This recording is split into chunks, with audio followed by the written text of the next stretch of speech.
하나님의 사랑이 여러분과 함께 하심을 믿습니다. 네. 5월, 많은 사람들이 행복해하는 5월을 보내고 있습니다. 네. 이 가정의 달에, 지난 어제까지 연휴가 있었을 텐데요. 많은 가족들이, 나들이를 하고 또, 여행을 갔다 왔을 겁니다. 이때 아이들이 가족과 함께, 바닷가로 가든 아니면 숲으로 가든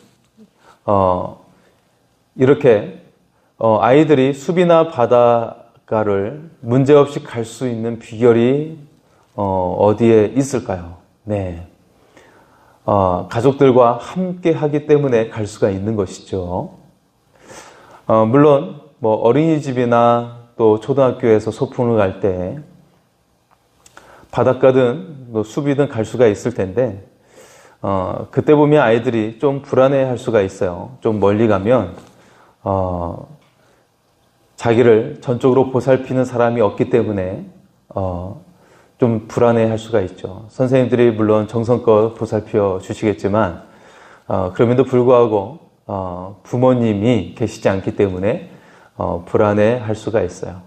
이처럼 아이들이, 문제없이 가족들과 함께 바닷가든 숲으로 갈 수 있는 비결은 나를 사랑하는 가족들이 있고 특히 부모가 있기 때문에 갈 수가 있는 것이죠.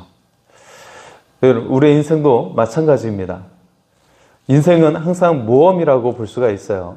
왜냐하면 내일이라고 하는 것은 우리가 한 번도 경험하지 못하는 것이기 때문에 미래이기 때문에 우리가 인생 가운데 항상 모험이 도사릴 수밖에 없습니다. 이 인생이 두렵지 않으려면 어떻게 해야 할까요?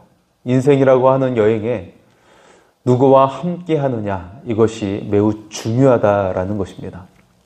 오늘 본문에 다윗과 사울이 두 사람 모두에게 위기가 찾아오고 있는 그런 말씀입니다.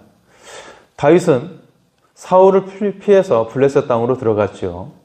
블레셋의 가드의 왕 아기스가 이제 동족 이스라엘 다윗의 동족인 이스라엘과 싸우려고 준비 중에 있어요. 그때 이 아기스 왕은 다윗을 불러서 다윗이 매우 용맹하고 전쟁에 뛰어나기 때문에 너의 용사를 같이 불러들여서 내가 이스라엘과 전쟁할 텐데 같이 싸우자라고 명령을 하고 있죠. 다윗도 거기에 동조할 수밖에 없었어요. 네, 왕이 명하신 대로 하겠습니다 라고 그렇게 대답을 한 것이죠. 사실 다윗은 이스라엘의 기름 부음을 받은 왕이 될 사람이지 않습니까? 그런데 자신의 동족인 이스라엘을 대항하여 싸워야 하는 위기에 놓여져 있어요. 이것은 하나님의 뜻과 반대되는 그런 상황으로 가게 되는 것이죠.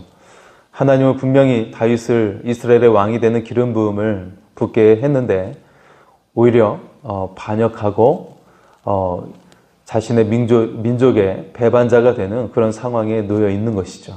매우 다급하고 위태로운 지경에 다윗이 놓여져 있습니다. 또한 사울은 이제 블레셋의 대대적인 침입이 앞두고 있는 상황 속에 큰 어려움을 맞게 되었어요. 특히 이 블레셋의 군대는 매우 강력하고 또 그 군대가 힘이 많아서 사울은 싸우기도 전에 매우 두려움에 사로잡혀 있었던 것이죠. 자, 이 상황 속에 사울은 자신의 생명뿐만 아니라 국가의 존폐적 위기 가운데 놓여져 있게 됩니다. 이 두 사람의 처한 위기에 공통점이 있는데요. 그것은 하나님을 떠남으로 겪게 된 위기였다라는 것입니다. 즉 다윗은 하나님을 의지하는 대신에 블레셋의 왕을 의지하면서 블레셋 땅으로 들어가게 된 것이죠. 사실 하나님께서는 다윗에게 이스라엘 땅을 떠나지 말라고 갓 선지자를 통하여 말씀해 주셨어요. 그런데 결국 이스라엘 땅을 떠나게 되었던 것이죠. 그 도망자의 삶이 너무 힘들었기 때문에 그랬던 것입니다. 자, 그리고 사울은 어떻습니까? 사울은 하나님에 대한 불신앙과 교만의 대가로 지금 큰 위기를 맞게 되었다는 것입니다. 자, 하지만 이 위기의 결과는 매우 다르게 나타나게 됩니다. 다윗은 자신이 처한 위기로부터 구원을 얻게 되었어요. 반면 사울은 위기를 극복하지 못하고 그의 아들들과 더불어서 비참한 최후를 맞이하게 된 것이죠. 하지만 이것은 다윗이 사울보다 의롭기 때문에 구원을 얻은 것이 아니었습니다. 사람은 누구나 다 하나님 앞에서 죄인일 수밖에 없어요. 지금 우리가 신앙생활을 한다 할지라도 우리는 하나님 앞에서 흠 있는 자가 될 수밖에 없습니다. 여기서 다윗은 구원을 받고 사울은 유기된 이유가 무엇일까요? 그럼에도 불구하고 다윗은 하나님의 은혜를 입었기 때문이었죠. 물론 사울은 끝까지 교만하고 회개하지 않았어요. 잘못 가운데 있었을 때 그가 울면서 하나님께 회개했다라는 말이 등장하지 않습니다. 반면 다윗은 자신의 잘못 가운데 있을 때 죄를 무릅쓰고 회개하고 하나님께 그 죄를 철저히 뉘우쳤던 그런 모습을 보여주고 있죠. 그러면서 하나님을 의지하고 있는 다윗의 모습을 볼 수가 있습니다. 그러나 회개조차도 오직 하나님의 은혜로만 가능하다라는 거예요. 하나님이 우리 심령 속에 회개의 영을 부어주실 때에 우리는 진정으로 회개할 수 있는 겁니다. 그러면서 우리의 모든 것들이 회복되어지는 은혜가 임하게 되고, 그리고 더욱더 하나님의 강한 팔이 함께 하시는 놀라운 은혜를 경험할 수 있게 되는 것입니다.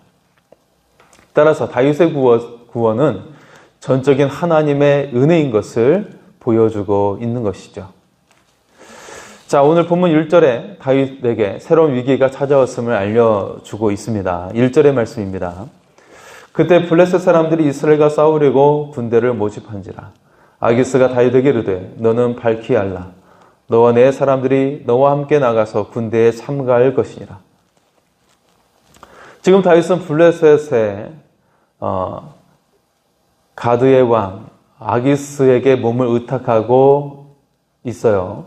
사울의 추격을 피하기 위해 어쩔 수 없는 선택이었죠. 하지만 아기스를 의지하는 것은 살 얼음판을 걷는 듯한 매우 위태로운 나날의 연속이었습니다. 왜냐하면 언제든지 다윗이 행하고 있는 일이 아기스 왕에게 발각이 되면 다윗은 처형을 당할 수밖에 없기 때문이었죠. 그래서 철저하게 겉으로는 이스라엘을 대항하고 이스라엘을 미워하는 것처럼 행하면서 그래서 그 주변에 있는 곳을 약탈하고 사람들을 죽이고 하는 일을 반복하고 있었어요. 이것이 지금 하나님을 잠시 떠나서 행하고 있는 다윗의 잘못된 선택이었습니다. 그런데 마침내 걱정했던 위기가 찾아오게 되었죠. 그것은 블레셋의 군인에 속하여 이스라엘 군대와 전쟁을 해야 하는 상황에 놓인 것입니다. 다윗은 하나님의 기름 부음을 받았어요. 그 이스라엘의 왕의 그가 선택을 받게 된 그런 사람이었는데 이스라엘 왕이 될 예정이었습니다. 그런데 지금 다윗이 처한 위기는 자신이 왕이 될 이스라엘과 전쟁을 해야 하는 상황에 처해 있게 된 것이죠. 이 위기는 어떻게 흘러갈까요? 놀랍게도 이 위기를 하나님께서 해결해 주십니다. 블레셋 가드 왕 아기스는 다윗을 이스라엘 전쟁에 참전시키게 된 것이죠. 그러나 그 부하들은 다윗을 싫어했어요. 왜냐하면 다윗은 사울 왕보다 더 유명한 군대 장관이었고 또 그가 언제든지 그 뒤편에서 자신들을 칠 수도 있다라고 생각을 했던 것이죠. 그래서 다윗과 함께 전쟁을 하지 않겠다는 것입니다. 다윗이 위기에 대한 구체적인 내용은 다음 주에 같이 살펴보겠습니다. 여러분, 만약 자녀들 가운데 실수를 반복하거나 거짓말을 반복하면 여러분 어떻게 해야 할까요? 네, 어렸을 때 보면 어떤 정말 친구들 간에 보면 참고서를 사야 되는데 그 돈으로 군것질을 하거나 아니면 오락실에 가서 게임을 하거나 그런 아이들이 있죠. 그러다 그것이 발각이 되어 잡히면 아주 죽도록 맞는 이제 그런 경우가 있는 것을 또 볼 수가 있어요. 그런데 그런 행위가 반복되면 어떻게 하게 될까요? 네, 매를 맞는 것이었죠. 네, 그렇지 않습니까? 자, 그렇게 잘못된 행위와 거짓이 반복되면 강한 훈계가 들어갈 수밖에 없어요. 왜냐하면 사랑하기 때문이죠. 내 자녀이기 때문이죠. 내 자녀이기 때문에, 사랑하기 때문에 강한 훈계로서 올바른 길로 인도하려고 하는 것이죠. 오늘 사울에게 위기가 왔어요. 사울의 위기는 하나님에 대한 불순종으로 오게 되었습니다. 곧 아말렉과의 전쟁에서 그들을 진멸하라는 하나님의 말씀에 불순종을 했던 것이죠. 사울의 불순종은 그때 한 번으로 그치지 않았어요. 그 사건을 시작으로 해서 그의 삶을 마칠 때까지 계속되고 있었던 것입니다. 한 번쯤은 괜찮겠지라고 했던 그 불순종이 그가 죽을 때까지 계속 진행이 되었다는 것이죠.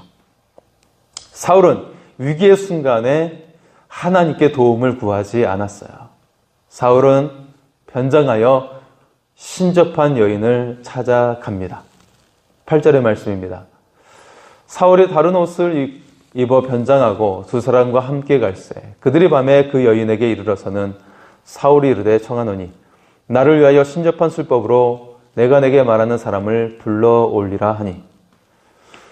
요즘 방송 매체에서 보면 무당이 많이 등장하고 있는 것을 볼 수가 있어요. 하지만 무당을 의지하면 그 결과가 어떻게 되는지 오늘 본문의 말씀은 매우 엄중하게 경고하고 있습니다. 네, 여러분, 귀신에게 도움을 요청하는 것, 귀신에게 지혜를 구하는 것은 그 인생이 끝이 좋지 않습니다. 자, 사울은 블레셋의 침략이라는 위기에 처해 있는데 그가 신접한 여인을 찾아갔어요. 문왕이죠. 이는 사울의 마음이 하나님께 있는 것이 아니라 세상에 있음을 의미하고 있는 것입니다. 물론 오늘 말씀 속에 보면 그가 하나님께 이 전쟁을 도와달라고 구하는 내용이 분명히 등장하죠. 하지만 하나님께서 선지자로도 말씀하지 않으시고 꿈으로도 말씀하지 않으시는 지경에 이르게 되었어요. 하지만 그런 하나님의 침묵이 어디에서부터 오게 됐는지 알아야 됩니다. 하나님의 침묵이 있을 때 우리가 첫 번째 해야 할 일은 무엇이냐면 회개입니다. 때때로 아무리 하나님을 열심히 믿고 혹은 놀라운 사역자라 할지라도 그 몸에 암이 생겨서 죽을 지경에 놓이게 되거나 또 가족 가운데 어려움을 당하거나 하는 일들이 일어날 수가 있어요. 그것이 물론 우리 본인의 죄로 인해서 된 것이 아니라 할지라도 우리는 먼저 하나님을 향해 회개의 자리로 가야 되는 것입니다. 왜냐하면 우리의 마음속의 은연 중에 하나님의 자리를 내가 대신했거나 이 귀한 사역을, 하나님의 그 거룩한 사역을 감당할 때 그것이 내가 주도가 되어서 행했거나 그런 모습이 있다면 철저하게 하나님께 회개하며 나가야 한다라는 것이죠. 그래서 이 모든 것들이 하나님의 주권에 의해서 이루어지도록 그것을 올바르게 돌려놓도록 우리가 회개의 자리로 가야 하는 것입니다. 자, 결국 아무런 말씀이 없자 하나님께서 아무런 말씀을 하시지 않으시니까 사울은 회개를 했던 것이 아니라 또 다른 방법으로 신접한 여인을 찾아갔던 것이죠. 8절의 말씀입니다. 사울이 다른 옷을 8절의 말씀을 읽었죠. 자, 이처럼 신접한 여인을 찾아간 것이 그의 마음의 중심이 하나님께 있는 것이 아니라 어디에 있어요? 세상에 있음을 의미하고 있는 것이죠. 그래서 9절의 말씀입니다. 9절입니다. 여인이 그에게 이르되 내가 사울이 행한 일 곧 그가 신접한 자와 박수를 이 땅에서 멸절시켰음을 아나니 내가 어찌하여 내 생명의 올무를 놓아 나를 죽게 하려느냐 하는지라. 사무엘이 살아있을 때 사울은 이스라엘 땅에 있던 신접한 자와 박수를 멸절시켰어요. 박수는 곧 무당을 가리키고 있는 것이죠. 한마디로 우상을 제거했던 거예요. 그런데 사무엘이 죽고 블레셋 군대가 침략해 왔을 때 그러자 사울은 자신의 명령을 뒤엎고 신접한 자를 찾아갔어요. 사울의 마음이 어디에 있는지 보여줍니다. 사울의 신접한 여인을 통해 사무엘의 영혼을 불러내라고 요청하고 있죠. 이때 신접한 여인은 처음에 사울이 제정한 법을 내세워 거절했어요.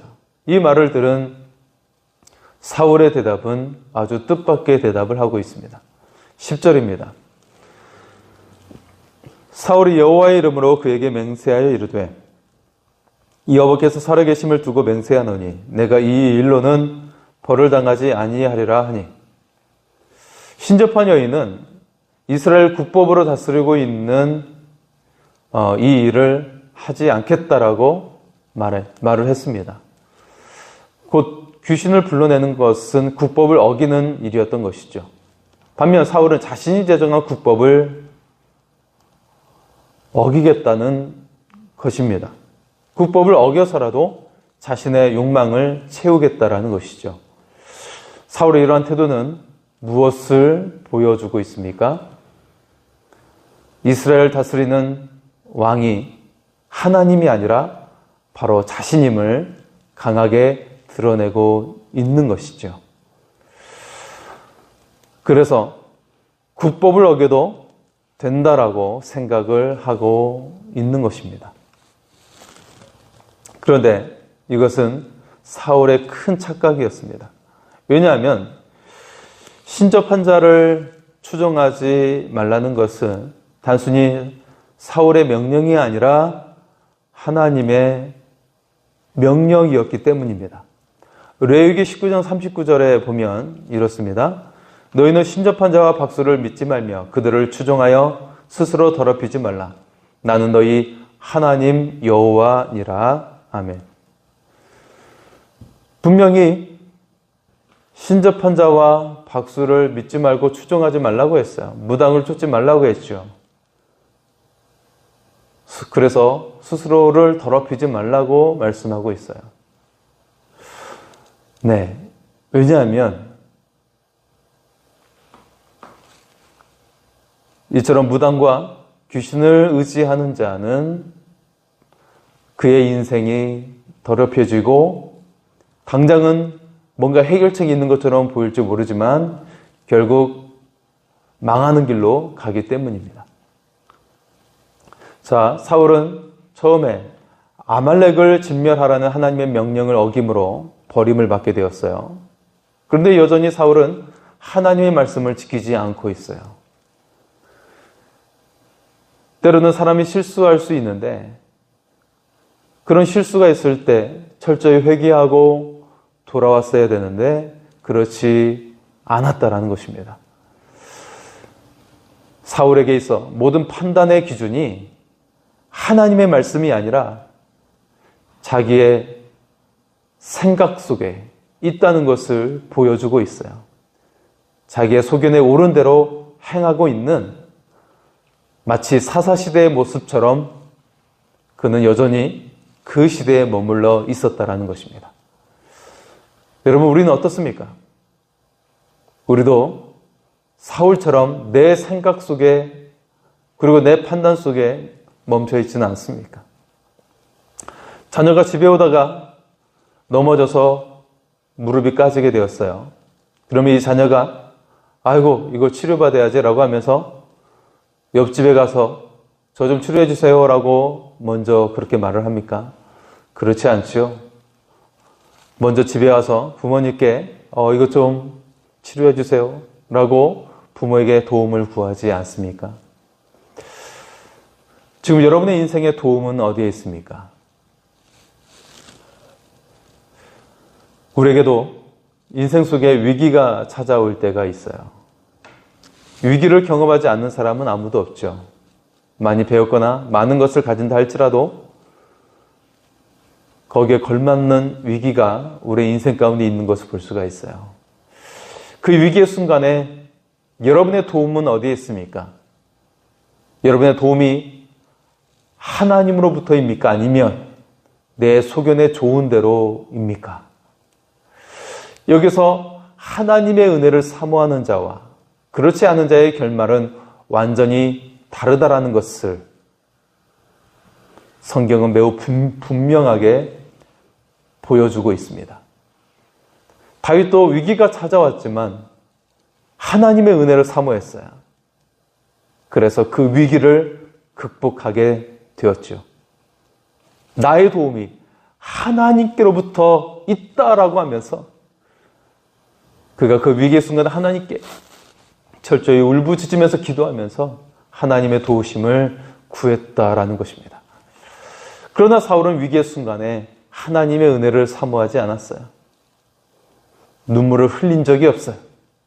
그의 도움은 자기 스스로에게 있었던 것이었죠.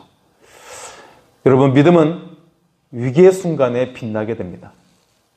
하나님의 은혜가 없이는 단 한순간도 우리는 살아갈 수 없는 존재입니다. 지금 오늘 이 시간까지 우리가 살아갈 수 있는 것은 오직 하나님의 은혜 때문인 것을 우리가 믿으며 살아가야 합니다. 인생에 폭풍이 불어온다 할지라도 또한 흑암의 한복판에 있다 할지라도 하나님이 계시면 해결책이 됩니다. 우리와 함께 하시는 하나님의 말씀을 듣고 믿고 그 말씀을 따르면 반드시 길이 열리게 될 줄 믿습니다. 오히려 더 큰 하나님의 은혜가 준비된 줄 믿습니다. 하나님을 붙잡으면 위기는 기회가 될 것입니다. 그 기회는 더 큰 하나님의 은혜를 경험하게 될 줄 믿습니다. 날마다 하나님을 사모하며 여러분의 인생에 하늘의 문이 열리는 은혜가 임할 수 있기를 소원합니다. 우리 시간에 먼저 그 나라와 그 의를 구하라 찬양하고 함께 하나님께 기도하겠습니다.